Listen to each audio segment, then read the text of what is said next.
Sejam bem-vindos a mais um Potenza Cast. Hoje, novamente, com meu amigo Vini. Para variar, estaremos dando continuidade à maratona de análise do seriado Chuck. Vini, por favor, os recados aí para quem está caindo aqui pela primeira vez. Bom, para quem não conhece o canal do Oswaldo, a gente aqui vai dar vários spoilers. Então, se você ainda não assistiu ao episódio em questão, recomendamos que vocês assistam primeiro e depois voltem aqui, porque a gente vai dar vários spoilers importantes acerca desse episódio.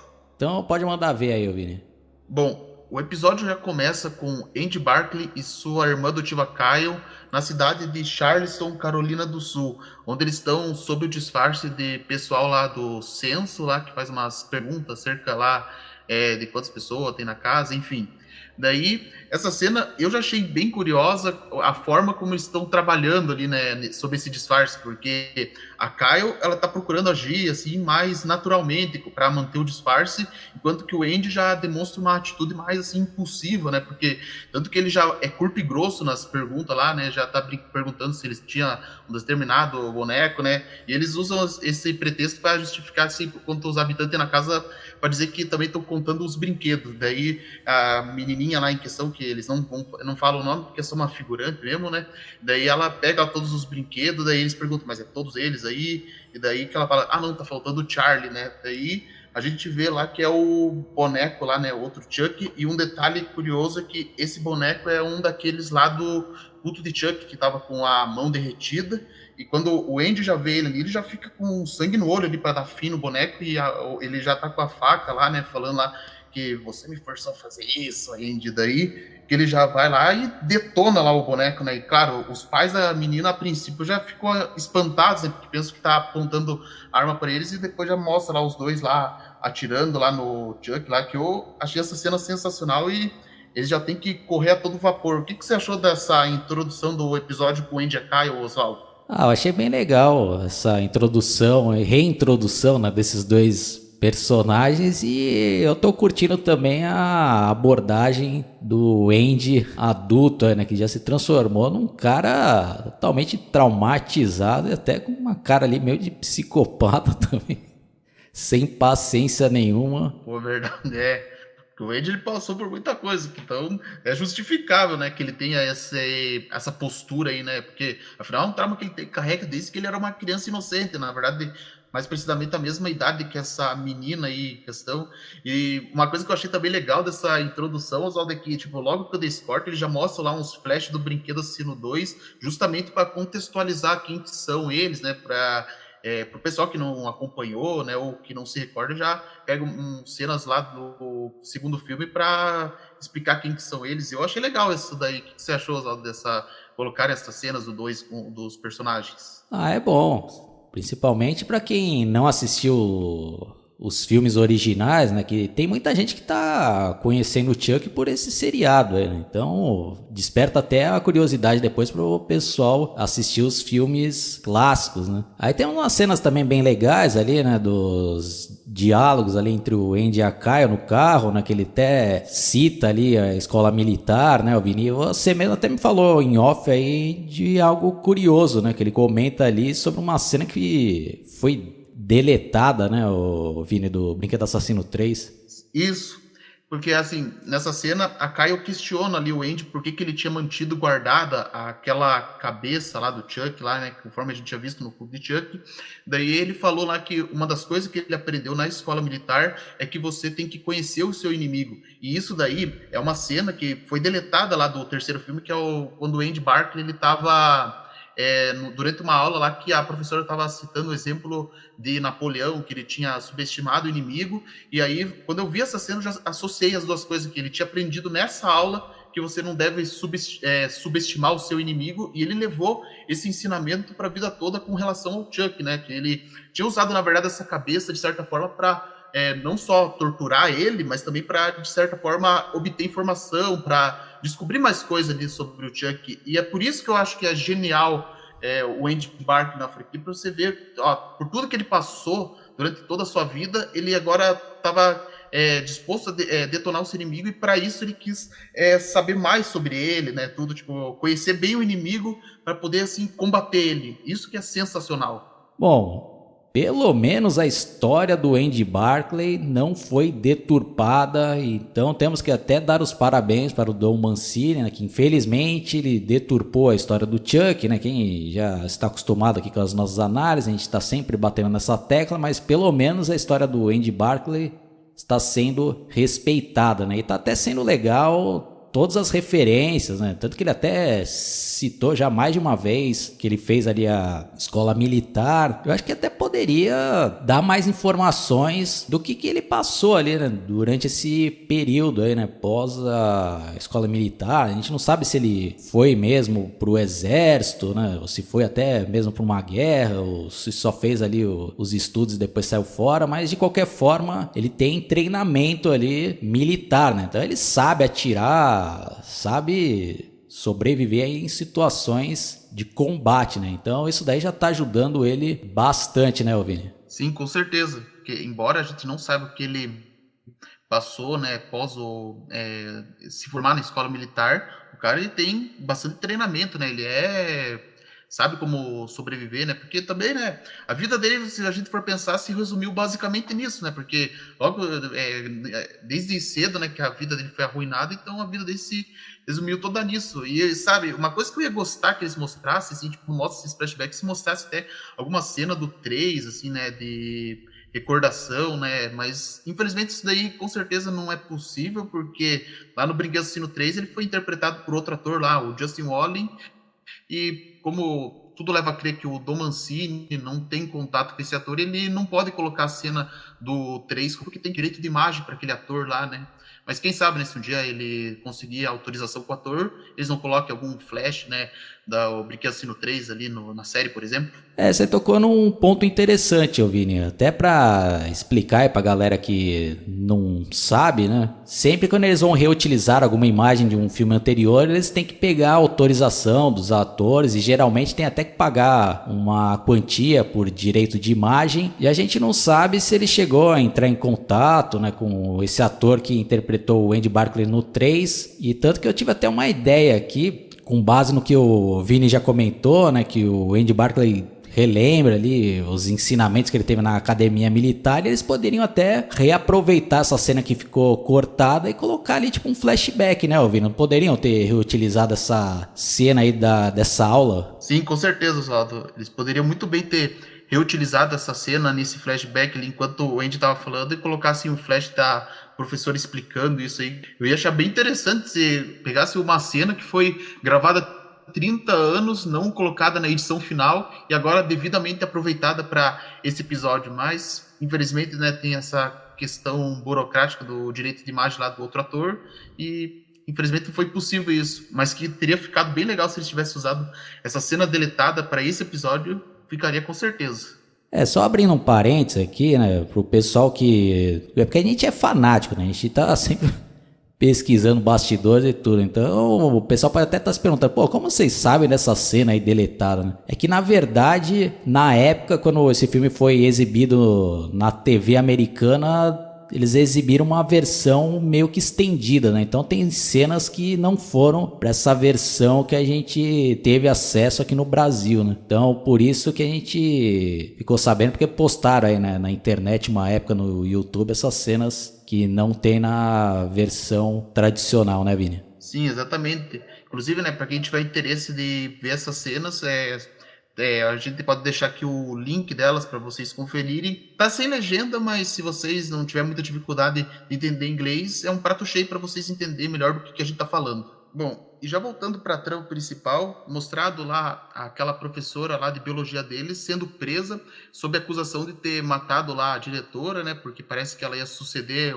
a diretora se caso acontecesse alguma coisa com ela. E de quebra ela já foi acusada pelos outros crimes anteriores, o que já não faz muito sentido, porque, por exemplo, a detetive falou que ela estava acusada da morte daquele garoto do episódio 3, só que no momento que o garoto foi morto, a professora estava ali na escola com os tio do Jake e com os pais da Alex, então aí já ficou bizarro ela ser acusada por esse crime e também porque falaram que ela tinha digital dela nos bisturi lá que foram encontrados na cena do crime, lá da morte da diretora, sendo que ela já trabalha com biologia, então era natural que ia ter digital dela faquinha aí, né? Porque afinal ela é professora de biologia, então tem que ter dito dela. Eu achei que ficou um pouco sem nexo acusarem a professora dos crimes anteriores. O que você achou disso, Oswaldo? Olha, pra ser sincero, como eu só assisti esse episódio uma vez, eu não tinha entendido 100% essa parte aí das acusações, eu só tinha entendido aquela parte do bisturi, né, que teria as digitais dela, e realmente eu não tinha entendido porque que ela tinha sido acusada dos outros crimes ali. Então, pelo que você me explicou aí, realmente tá meio sem nexo aí, né? Mas depois vou até rever esse episódio aí pra ver se realmente tá mal explicado isso daí, ou se eu é que não entendi direito, né?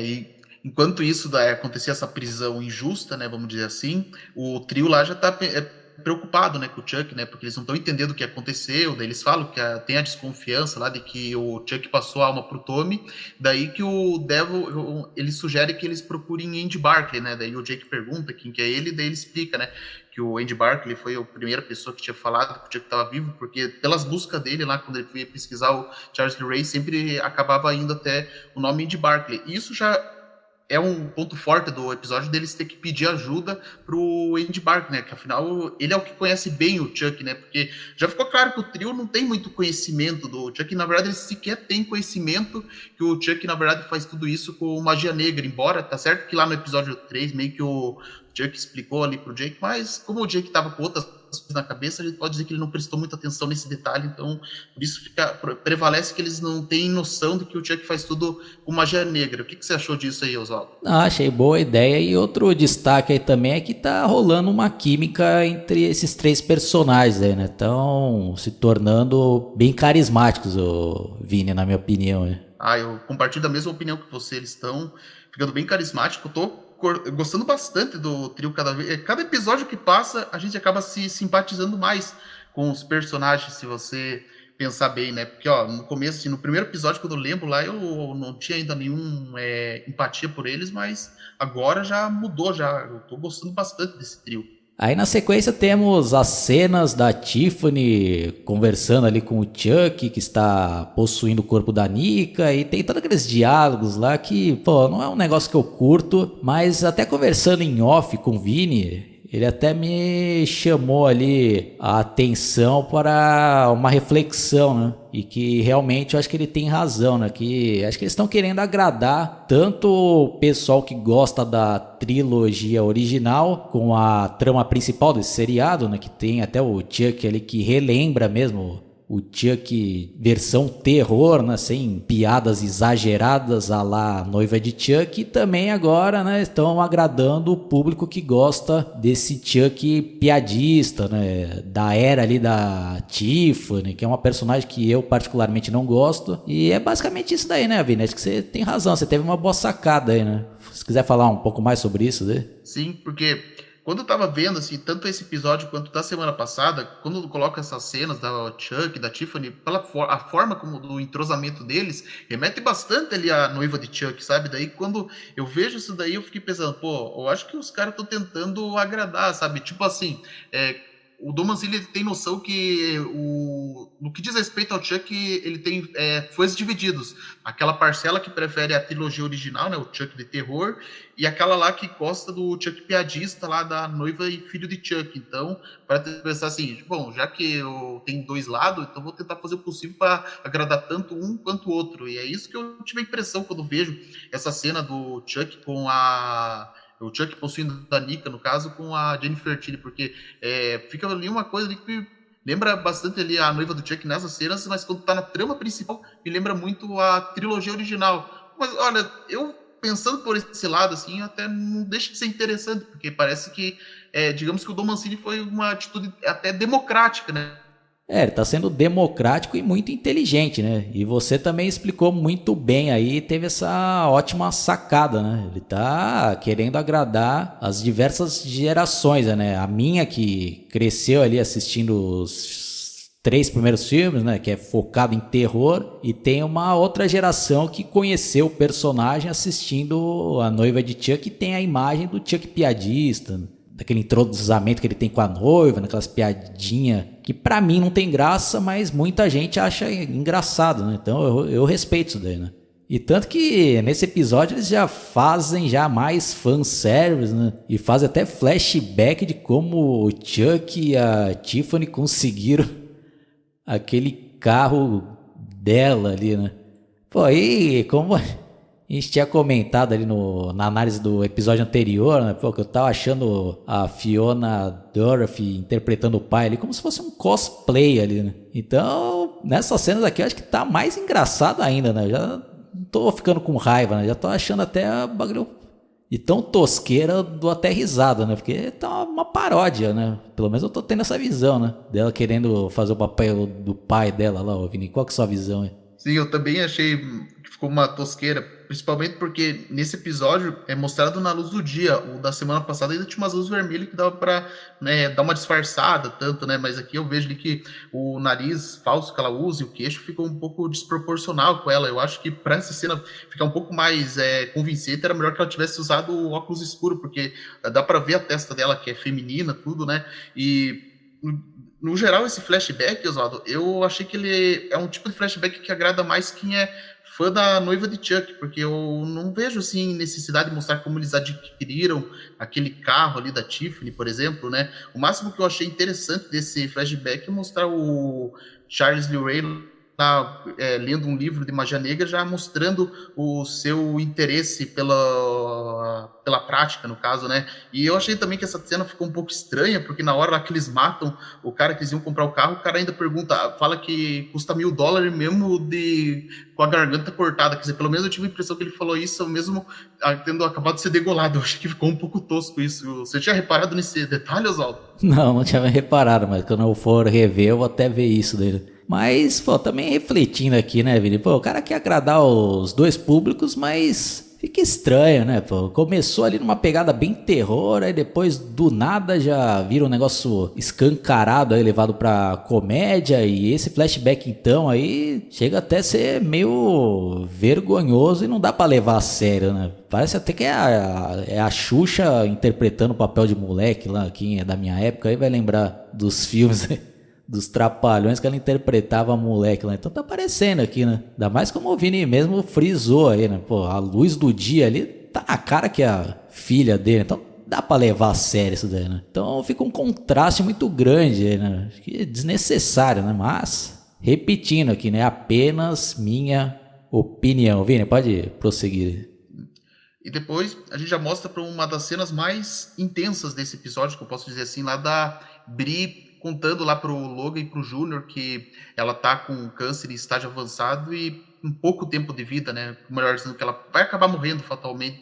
E, cara, essa é uma cena que eu achei bem comovente, assim, deu para ver o quanto que os atores entraram fundo nos seus papéis ali. Tipo, a atriz ali que tá interpretando ali a Bri, por exemplo, quando ela tava chorando, cara, eu quase chorei junto, né? Porque ficou bem comovente, até o Jake escutando lá, porque digamos que já foi para ele quase que o reflexo de como foi a vida dele quando perdeu a mãe. Eu achei essa cena muito boa. O que você achou dessa cena da Bri contando a verdade pro Logan e pro Júnior, Oswaldo? Eu achei boa, mas, né, com todo o respeito e tal, mas esse Júnior aí, pra mim, acho que tá deixando a desejar na interpretação. Pra mim, ele não convenceu nada, né? Acho que tá sendo o piorzinho ator desse núcleo juvenil aí, Vini. Não sei se você concorda ou discorda. Bom, eu fico no meio termo, quer dizer, sei lá, às vezes eu olho pra esse ator e eu acho que ele não tem expressão, sabe? Eu não sei se você reparou, né? Porque sempre que eu olho pra cara desse menino, parece que ele tá com a mesma cara sempre. Você não sabe quando ele tá triste, Exatamente.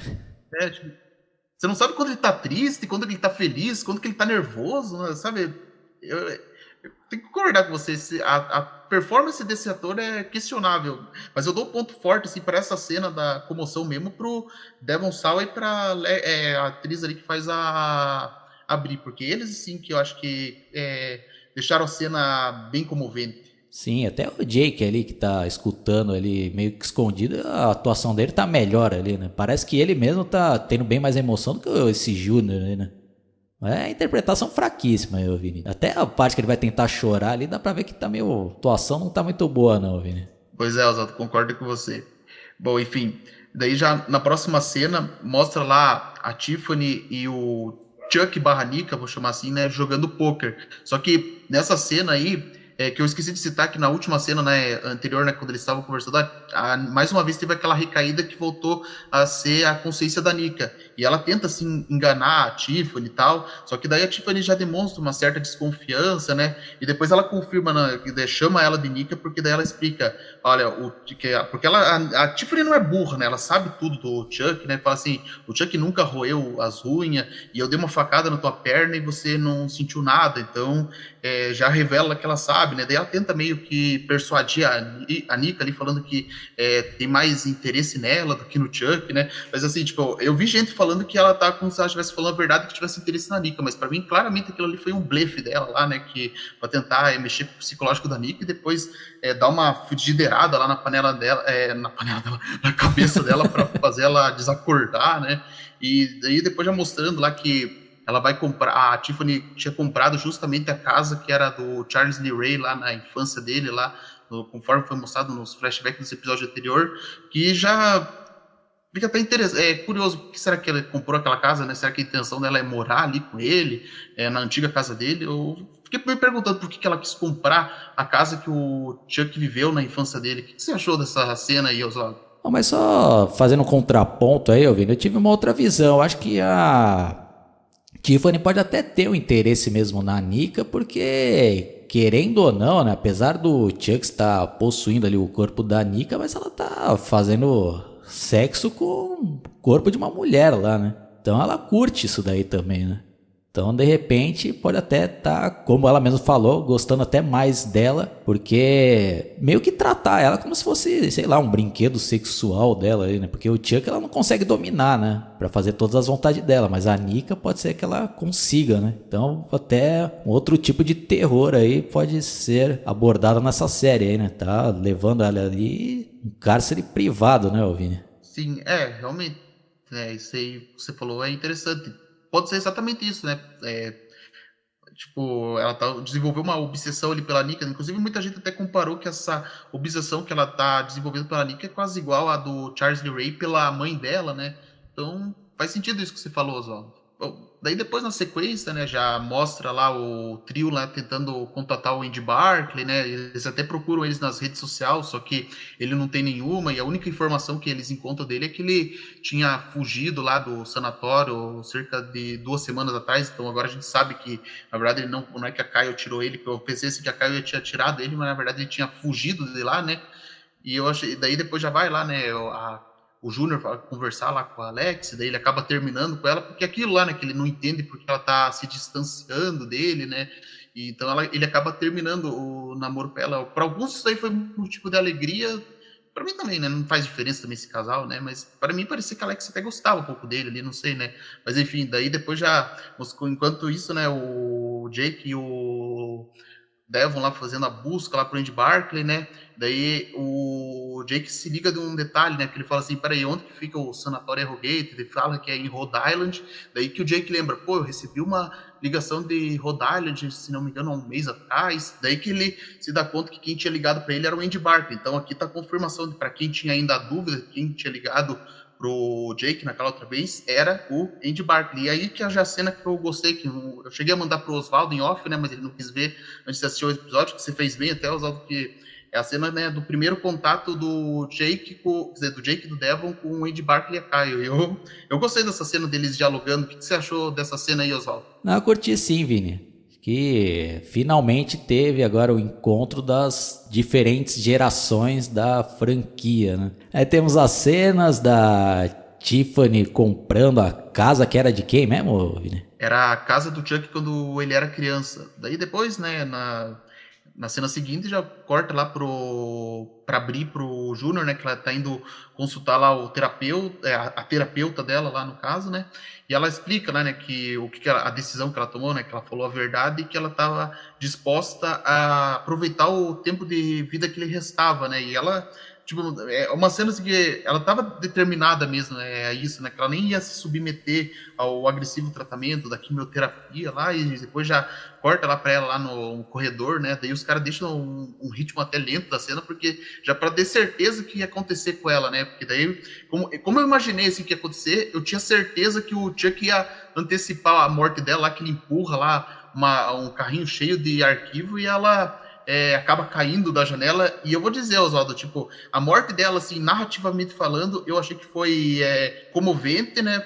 Pela narrativa, tudo, mas o efeito dela caindo lá do alto daquele prédio, eu achei que ficou muito mal feito, sabe? Aquele chroma key lá que usaram, eu achei que ficou zoado. O que você achou dessa cena no geral, Oswaldo? Olha, eu acho que eu fiquei mais incomodado com a cara do Chuck ali, que parece ser um outro boneco ali. Parece que já não era mais o mesmo dos outros episódios. Não sei se é impressão minha ali, Vini. Parece que ele já tá com o cabelo maior ali. Não sei se teve essa impressão, eu que tô viajando. Não, pior que eu também tive essa impressão, Oswaldo. Tipo, porque eu achei que esse boneco parecia estar até um pouco mais cabeludo do que o corpo anterior dele, Oswaldo. Tá vendo? Ih, já tô começando já a dar uma avacalhada já, né? Mas achei legal, sim, a ideia e a morte lá. Puta, aí esse é o Chuck que eu e o Vini a gente curte, né? O Chuck que tá nem aí, né? Com piadas idiotas e vai pra aniquilar mesmo as suas vítimas, né, Vini?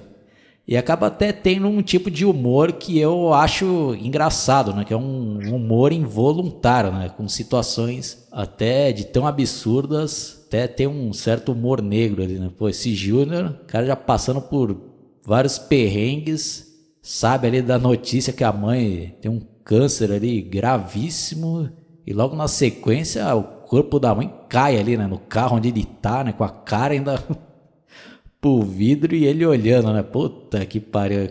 Um azarado do cacete também, né? Ah, com certeza, nossa.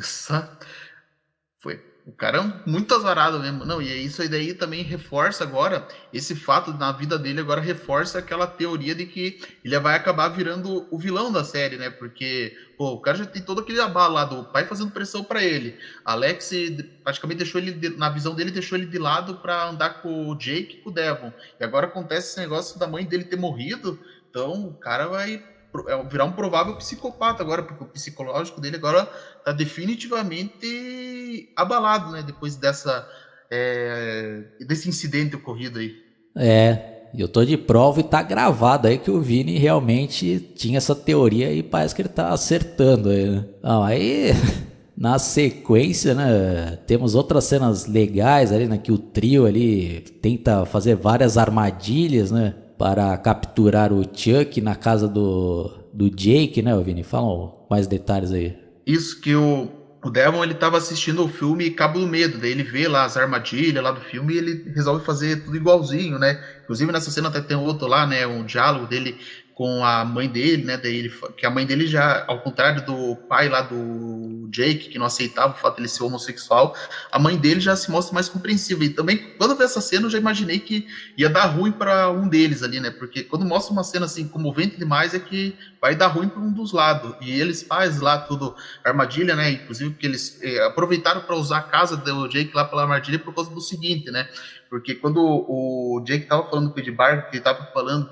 como ele podia encontrar o Chuck, daí o Andy explicou lá, não, na verdade não é você que vai encontrar o Chuck, é o Chuck que vai encontrar você, ele vai fazer isso usando o que você mais ama, que é a sua família. Então, por isso que eu acho que o Andy Barclay é um personagem genial, porque ele sabe todos os passos do Chuck, o que ele vai fazer, o que ele pensa em fazer, entendeu? Porque, ó, tanto que ele falou assim, que ele ia usar a família contra ele, que foi exatamente o que o Chuck fez lá com a Bri, né, com relação ao Júnior, né, então você vê como o Andy Parker é genial, e ainda tem gente que eu vi falando um absurdo, que esse personagem é inútil, como que pode falar que o Andy é inútil, depois de tudo isso que ele mostrou, a genialidade dele, que ele conhece muito bem o Chuck, sabe? Eu fiquei assim pensando, ó, quem falou isso aí não assistiu direito os filmes, muito menos, quer dizer, na verdade falou isso muito antes de lançar esse episódio, mas esse episódio mostra como que o Andy Barker é um personagem genial e o inimigo mais à altura pro Chuck. Não, eu tava brincando, você que tá achando que eles estavam falando sério, vocês estavam zoando, não tava falando, não é possível que não tava falando não, isso.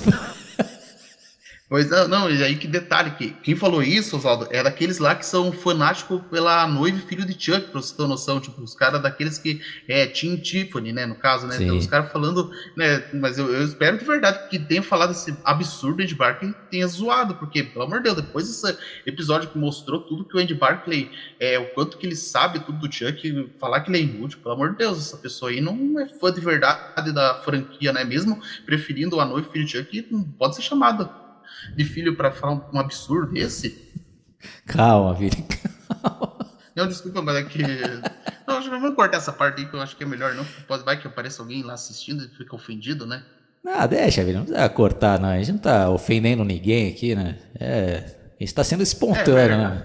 né? Tipo, ó, eu até ressaltar aqui, ó, isso aí que a gente tá brincando é só um debate amistoso, tá? Não se sintam ofendidos, tá bom, pessoal? É só brincadeira. Bom, Vini, mas continua aí seu raciocínio que você estava falando lá, né? Que o Andy Barclay tá dando as dicas ali pra eles sobre o Chuck, né? Que iria procurar ali os familiares, né? Isso, que ele tinha falado lá que ele ia atrás, na verdade, do que ele mais ama, né? Tipo aquela jogada clássica, né, que os vilão faz, né, de pegar a família e usar contra o personagem, né? Então daí, baseado nisso, que eles decidiram fazer essa armadilha na própria casa do Jake, até porque o Logan e o Júnior iam estar ocupados lá na casa funerária, conforme o Jake falando, então eles elaboram todo o esquema da armadilha, né? Tipo, eles pegam lá, colocando um monte de fio de nylon numa boneca lá para sinalizar quando o Chuck tá chegando. Só que, cara, tipo, até funciona, só que o Chuck, ele foi, digamos, mais esperto, né? Porque ele não entrou pela porta da frente, como eles esperavam. Na verdade, ele entrou direto pela chaminé e ele já foi bem ligeiro, né? Já subindo lá em cima, até porque, convenhamos que o tamanho que ele tem, né?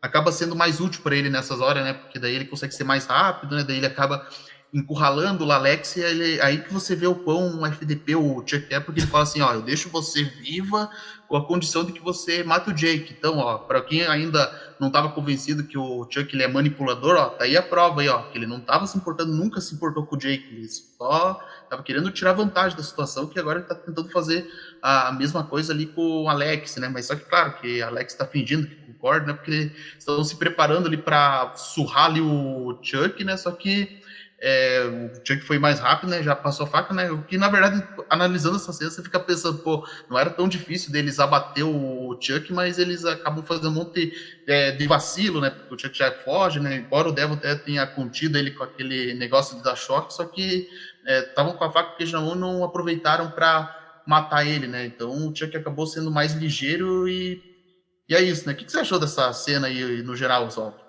Ah, pra mim foram as melhores cenas aí desse episódio que, como eu falei, né, é o estilo do Chuck que eu gosto ali, né, que aquele tipo de suspense ali, né, que ele vai mexendo com o psicológico das suas vítimas antes, né, então você até falou que é até meio fácil de abater ele, mas tem que contar que o medo também, né, imagina, né, a tensão ali, a gente se colocando no lugar das vítimas, né, o bagulho tudo escuro, aí depois do nada ele apaga ali a energia elétrica, né? Cai toda a luz ali. E você também tocou em outro ponto importantíssimo. E tá aí a prova, pessoal. Acho que foi até no primeiro episódio que a gente comentou, né? Que na época ali tinha muitas pessoas divulgando no Facebook que o Chuck era a favor, né?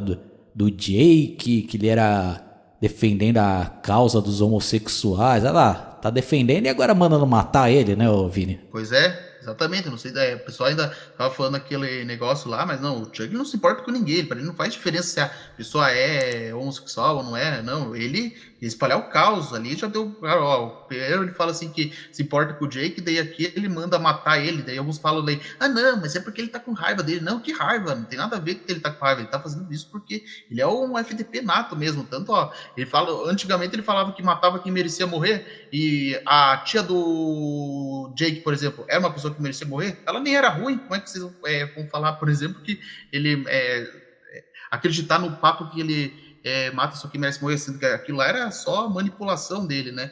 Mas, enfim, essa cena ficou bem legal e depois já vem a grande surpresa, né? Porque a detetive Evans foi lá tentar, foi lá investigar, né? Porque alguém falou lá que o Chuck tinha secretamente ligado para ela ir lá, né? O que, tipo, eu não sei se isso é verdade, mas faz sentido que o Chuck tenha feito uma emboscada ali para ela ir lá, né? Para dar fim nela, para ela cair na própria armadilha deles, né? E daí que acontece lá que ela ataca ele lá, né? Quer dizer, ele não, ele ataca ela lá tudo, né? E ela acaba caindo da escada e quebra o pescoço, que alguns até não gostaram porque ficou com o pescoço girado 180 graus lá. Mas o que você achou da morte da mãe do Devon, Oswaldo? Ah, achei muito bem feito e, como eu falei, né, uma das melhores cenas do episódio aí, né, esse arco final aí, né, porque o Chuck bota pra quebrar, né. E agora até pensando aqui, ô Vini, será que aquele Chuck que matou lá a mãe do Júnior não era um outro? Eu até pergunto isso pelo que a gente tá até comentando que parecia que tinha cabelo maior lá, e aí agora a gente não sabe se foi erro ali mesmo de sequência ou se é um outro Chuck, né? Porque esse que atacou aqui o trio, né? Já é o Chuck tradicional da série, né, Vini? O boneco, eu digo. Bom, agora você fez uma excelente pergunta, Oswaldo. Agora eu fiquei tendo essa dúvida se é o mesmo Chuck que matou ou era um outro Chuck ou aquilo na verdade é simples, aquele Chuck cabeludo foi simplesmente um erro, né? Porque a gente sabe que às vezes eles usam diferentes bonecos e talvez não tenham percebido o detalhe do cabelo, né? Mas fica a questão, né? Se é o mesmo Chuck que a gente tá vendo aqui ou é outro Chuck, né? Porque o episódio 4 lá mostrou que parecia ter mais de um Chuck lá no hospital, então provavelmente aqui também poderia ter. Então, aí ficaria legal, né, Vini? Se aquele lá era outro, né? Que aí realmente justificaria essa diferença de um Chuck para outro ali, né? Sim, com certeza. Bom, então aí o episódio acaba ali com mais essa tragédia ali, né? Pô, imagina o que isso não vai causar agora nos próximos episódios, né? Acho que agora que vão expulsar de vez o Jake lá da casa, né, Vini? Ah, com certeza, né? Já tô. O pessoal, inclusive, tá falando isso, porque tudo indica, né? Depois disso aí que aconteceu, acho que não vai ter mais condição de que continuar vivendo ali com o tio e o primo ali, né? Depois desse incidente, né? Então, vamos ver o que vai acontecer. E lembrando que esse foi o episódio 6. Essa temporada tem 8 episódios. Então, agora os próximos já são os 2 últimos episódios. Então, tudo indica que agora a coisa vai pegar fogo, hein? Sim, e também reforça aquela sua teoria, né? Que provavelmente o Chuck agora vai fazer a cabeça do Júnior pra matar o próprio primo ali, né? Que ele vai fazer a cabeça. Oh, né? Ele, quando ele veio aqui, ele acabou com a sua vida, né? Ele que matou sua mãe, né? Capaz de mentir ainda, né, Vini? Sim, com certeza. É uma coisa tipo igualzinho que o Coringa fez com o Harvey Dent lá no Batman o Cavaleiro das Trevas, lá, né? Quando ele conseguiu corromper ele pro lado do mal. Então, com certeza vai acontecer isso. E seria interessante, né? Porque, tipo, vai ser o contraponto do que aconteceu com o Jake. Porque ele tentou manipular o Jake, mas o Jake escolheu o lado do bem. Mas o Júnior não vai ser a mesma coisa. Ele vai acabar indo pro lado do mal. Isso vai ser até legal de se ver. Então, suas considerações finais e a nota aí, Vini. Bom, eu vou dar. No último episódio eu dei 7,5, mas eu acho que eu vou dar uma nota 8,5 para esse episódio, porque a trama principal dele, o retorno de Andy Barclay e Kyle, que foram os pontos fortes do episódio. O máximo que eu achei que eu não curti muito são só as cenas referentes, alguns momentos aquele flashback e as discussãozinhas do Chuck com a Tiffany, mas eu dou nota 8,5 pela trama principal do episódio e pela volta do Andy Barclay com a Kyle e o entrosamento dele já com os novatos. Apesar daquelas cenas ali que eu falei que eu não gostei, né, da Nika ali interpretando o pai, mas o restante do episódio foi muito bom, então vou até dar uma nota um pouquinho maior, Vini. Nota 9, principalmente por essas duas mortes e a deixa pro próximo episódio que vai botar fogo aí na série, né, Vini? Ah, com certeza, Valdo. Agora a coisa vai pegar fogo, eu tô super ansioso já para ver os 2 últimos episódios dessa temporada.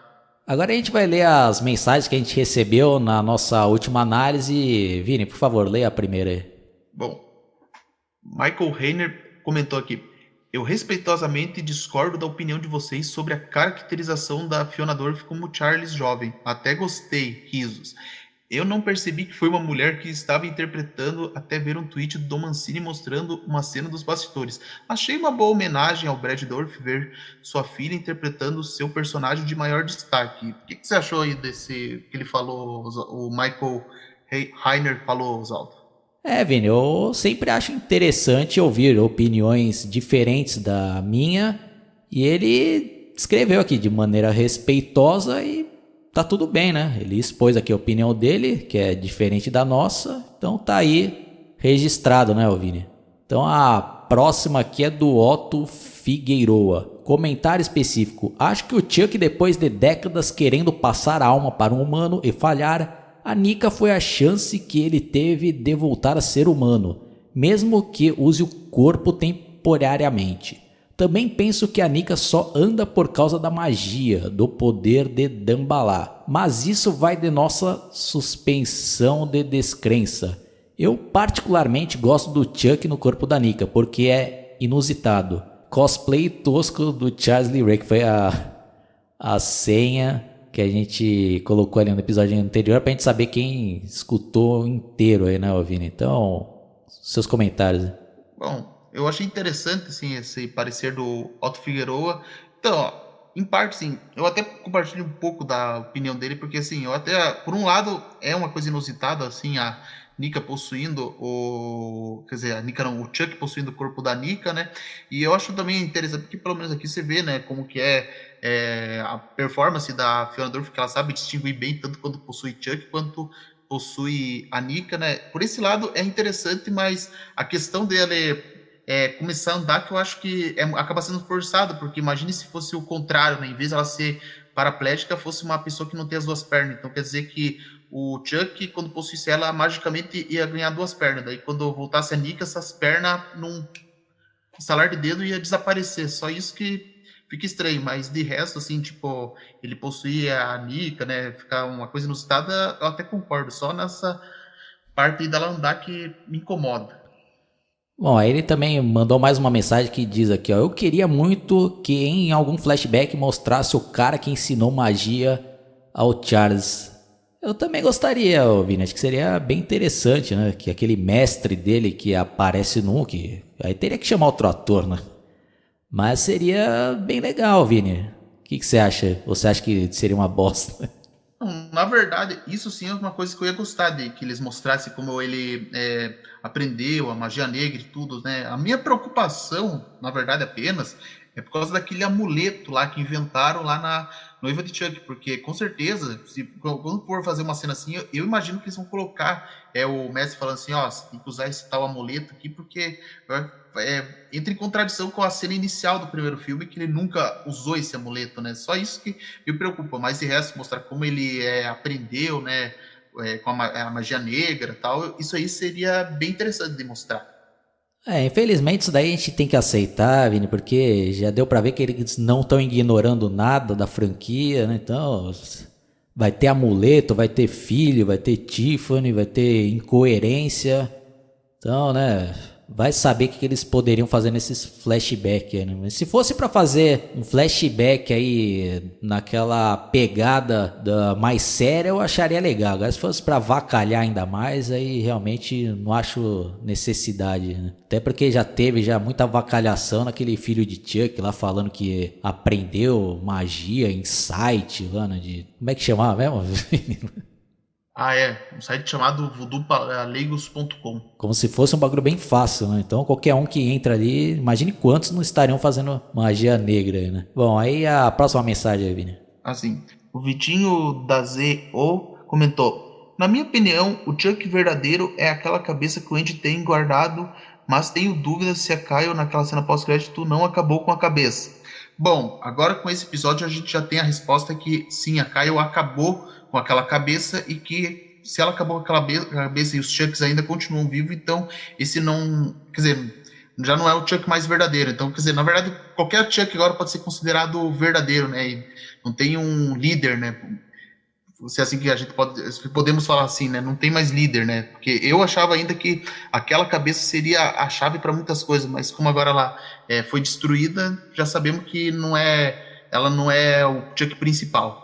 Bom, então, antes de encerrar, né, para manter aqui a nova tradição, a gente vai falar aqui alguma frase para vocês escreverem aí nos comentários para a gente saber que vocês estão escutando até o final. Inventa aí alguma aí, Vini, hoje, sua vez. Deixa eu pensar aqui. Já sei. Que tal? Andy Barclay não é inútil. Boa, então essa daí.